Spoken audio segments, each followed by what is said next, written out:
So you can see it.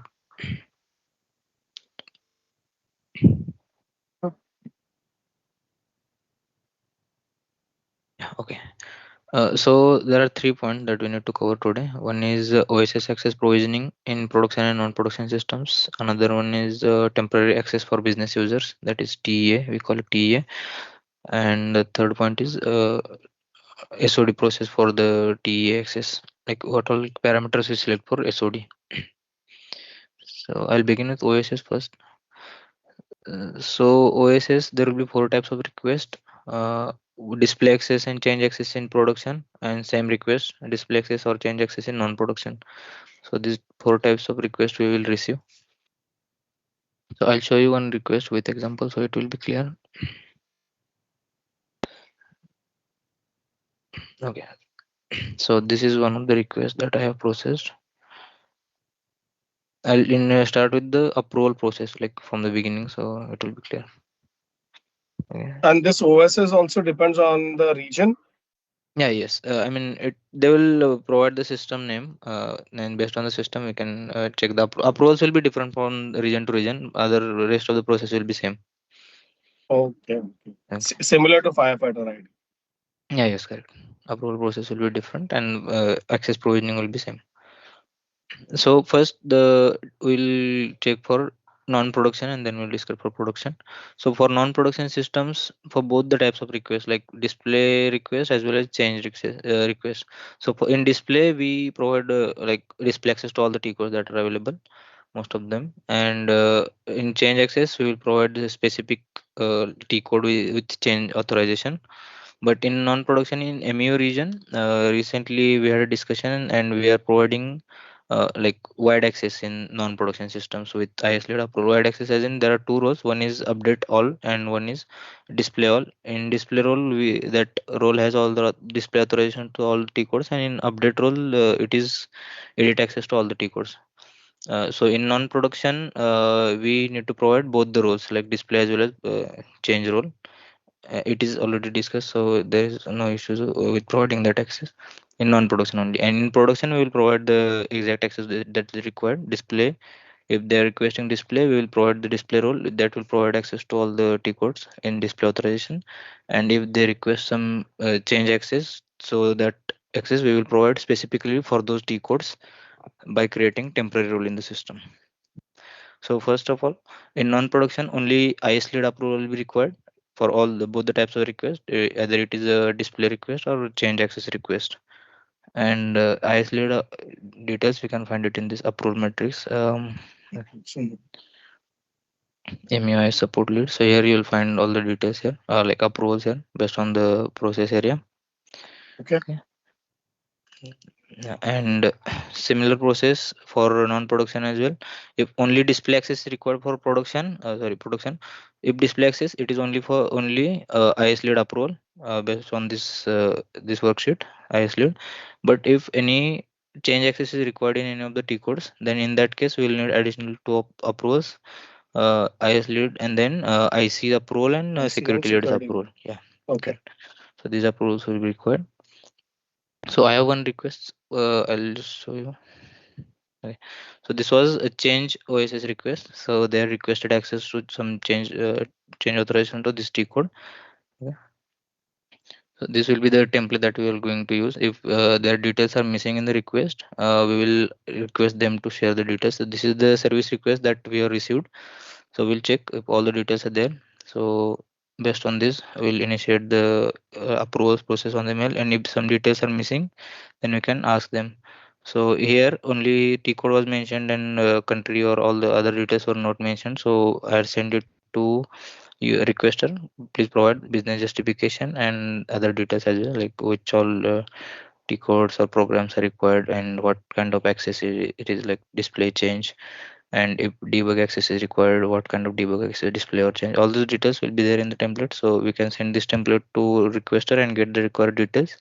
And once we have the details, we'll initiate the approvals. First approval will go to IS lead based on the process area, like EWM for it is Netu. So we asked Netu for the approvals. Just a second. Yeah. So based on the process area, we send it for the approvals, and then as it is a change access, there were two additional approvals, ICs and then security lead. So we sent it to ICs then. IC email. This will be the IC's email, MUICs. Their DL. This is their DL. So we can send it to their DL for IC approval, and then after IC's approval, we send it to MU security lead Leon, and once it is approved, we can proceed with the access provisioning in the system now. So, and if it is only a display access, only the approve processes end at the isolated approval only. And the now the access provisioning part, the once we have the approvals, we'll go based on the requirement. If it is a display access, there are two types of support users here in the system: SAP support star and SAP OSS. SAP uh, UPD support OSS. SAP OSS UPD star users. So I'll say in the system KPI. Okay.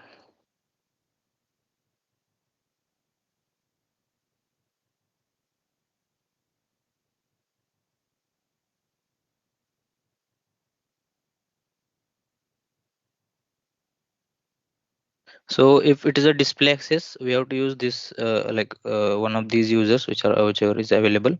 SAP support user starting with SAP support and then the serial number whatever is there. And for users in like change access, if the change access is required, then there is different set of users which is SAP OSS UPD. These are SAP OSS update IDs.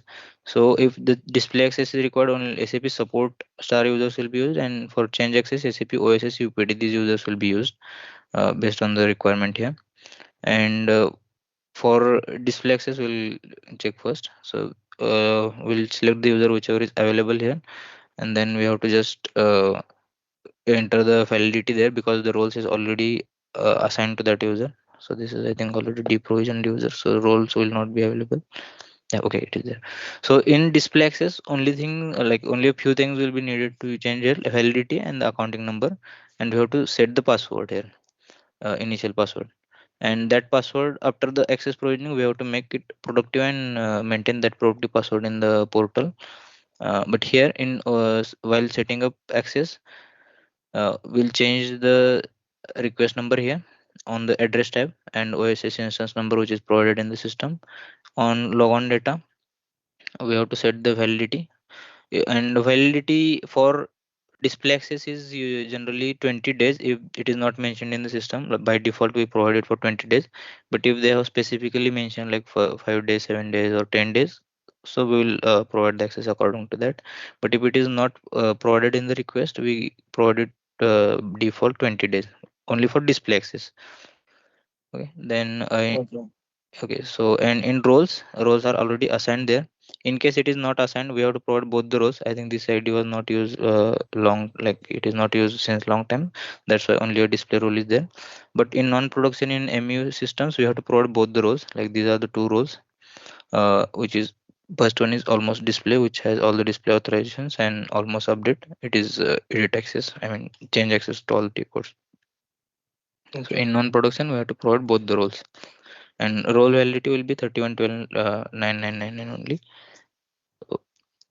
So access provision for support user in system will only contain these steps: change the system number, service request number, and maintain the OSS number here in logon data, validity, account number, and we have to set initial password. And in roles, roles will already assign there. If the both the roles are not assigned, we'll check and assign the second role which is missing, and both the roles should be there.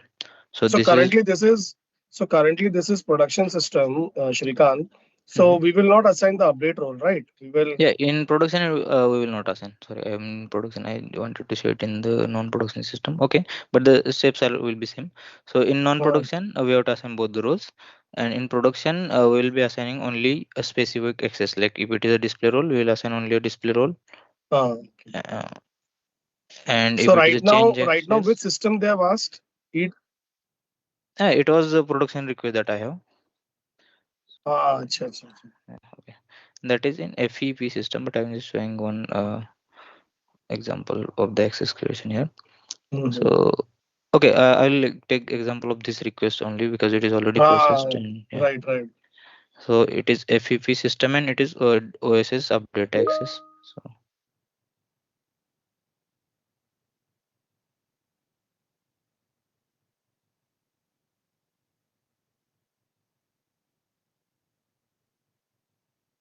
So for display access, all the system, all non-production systems, we have to provide those two roles and validity.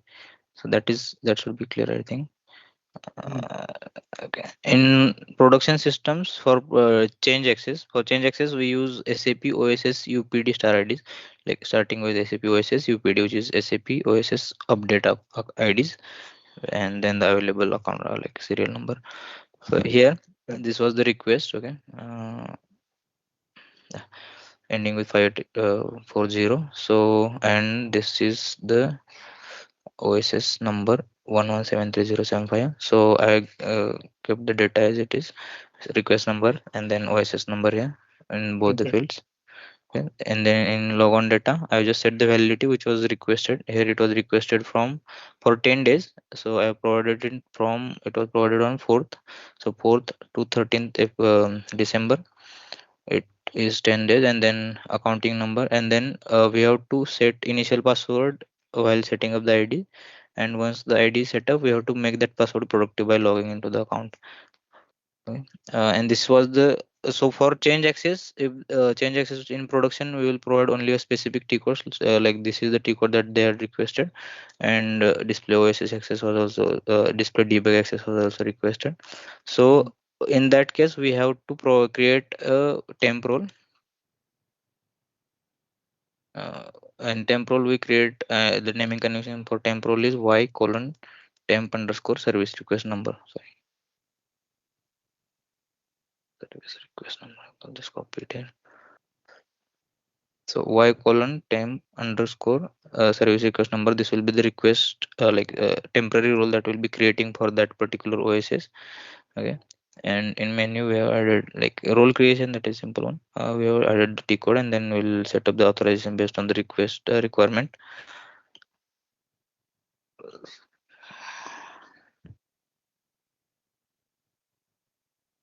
So here all the authorization objects we need to check and maintain. And here I think also they're requested for display debug access. Yeah, so display debug access are requested for that particular one. So we are provided based on the requirement. Okay. So So my question is here, while mm, creating a temp role over here in Mondelez, if you get lot many options yellow, each and every authorization option yellow, you go and you need to make it as display or only debug display you have to make. no, based on the requirement, if, see here there are multiple authorization object. We have to maintain those objects based on the if it is a change access or something. Oh, No, no, no, no, not like that. Go to that role.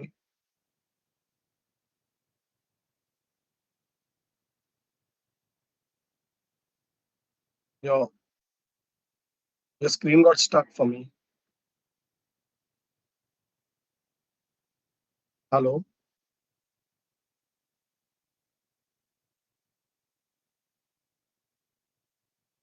Raj, you can hear me?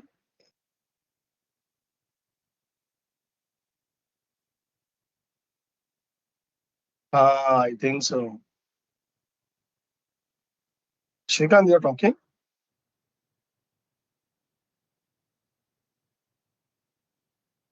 Okay, he has some network issue, I guess. Okay, let's wait for